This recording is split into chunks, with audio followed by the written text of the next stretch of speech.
L'air était lourd d'anticipation.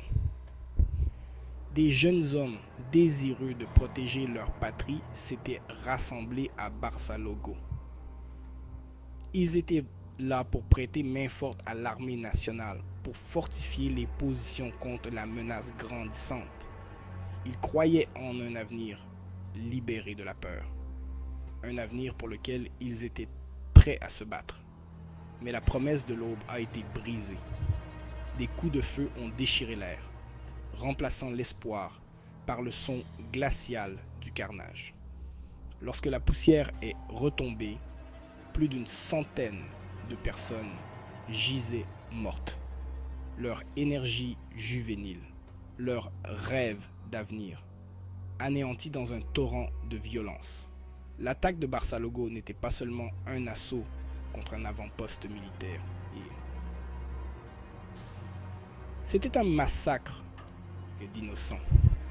Ce n'étaient pas des soldats aguerris, mais de jeunes volontaires, dont la vie a été brutalement fauchée dans un conflit qui ravage le Burkina Faso depuis trop longtemps.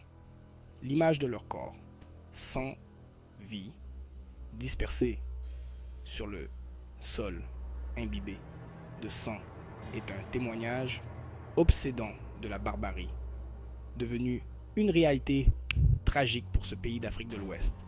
La nouvelle du massacre s'est répandue comme une traînée de poudre, laissant une nation sous le choc et l'incrédulité. L'ampleur des pertes était inimaginable, la brutalité incompréhensible. Comment cela a-t-il pu arriver, se demandaient les gens, la voix étranglée par le chagrin et la colère. Le poids du deuil planait dans l'air. Des familles déchirées, leurs cris de douleur résonnant dans les rues désolées de Barzalogo. Des mères s'effondraient aux côtés des corps sans vie de leurs fils, leurs pleurs une symphonie d'une douleur inimaginable. L'odeur de la mort se mêlait à la poussière, un sinistre rappel de la violence qui s'était abattue sur leur ville. Les cicatrices émotionnelles, profondes et à vif, marqueront à jamais les survivants. Les funérailles sont devenues une procession lugubre. Cercueil après cercueil, drapé du drapeau burkinabé, porté à travers les rues. Chaque enterrement était une nouvelle vague de chagrin, un rappel brutal de l'avenir volé à tant de personnes. Les vivants pleuraient les morts, le cœur lourd, conscients que la vie ne serait plus jamais la même. Le tissu de leur communauté, autrefois dynamique et vivant, était désormais en lambeaux. Des histoires de perte et de survie ont émergé du chaos. Des récits de bravoure, d'altruisme face à une terreur inimaginable. Des jeunes hommes qui ont protégé leurs amis sous une pluie de balles, leur dernier acte étant un sacrifice ultime. Des survivants hantés par les souvenirs de ce jour, marqués à jamais par les horreurs dont ils ont été témoins. La douleur est insupportable. Chaque fois que je ferme les yeux, je vois son visage, j'entends son rire. Et maintenant, il est parti. Comment pouvons-nous surmonter cela? Comment pouvons-nous guérir? Le massacre de Barsalogo est un rappel effrayant de l'escalade de la violence qui s'est emparée du Burkina Faso. Autrefois un phare de paix et de stabilité dans la région du Sahel, le pays est ravagé par les conflits depuis quelques années. Des groupes armés dont les idéologies sont ancrées dans l'extrémisme et la violence sèment le chaos à travers le pays. Leurs cibles ne sont pas seulement des installations militaires, mais aussi des civils, des hommes, des femmes et des enfants ordinaires, pris entre deux feux.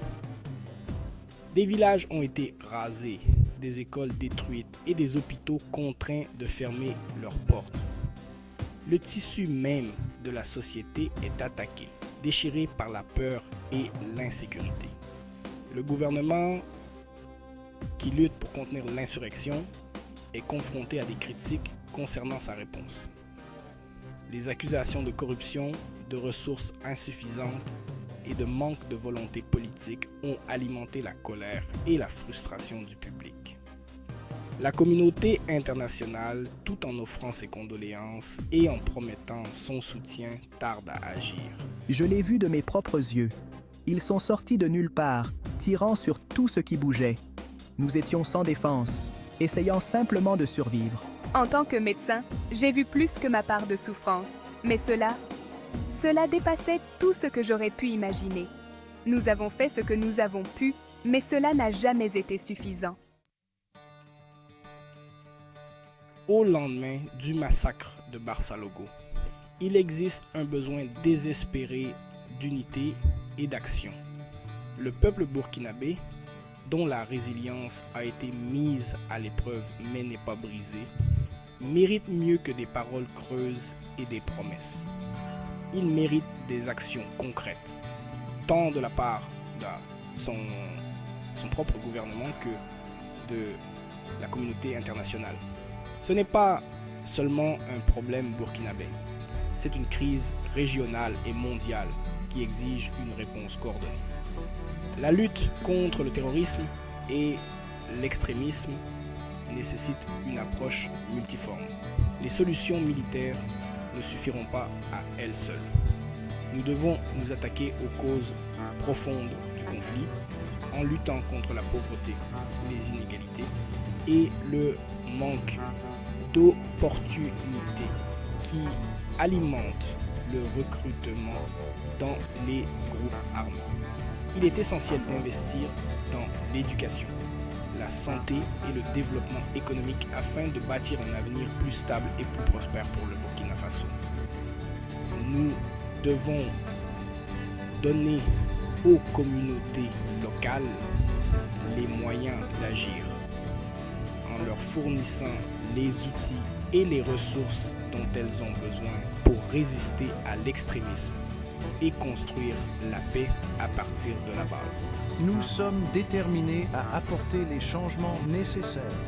Cette tragédie nous a montré que nous ne pouvons plus nous permettre d'attendre.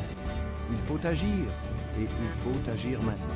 Le monde entier nous regarde, et il est impératif que nous nous unisions pour soutenir le Burkina Faso.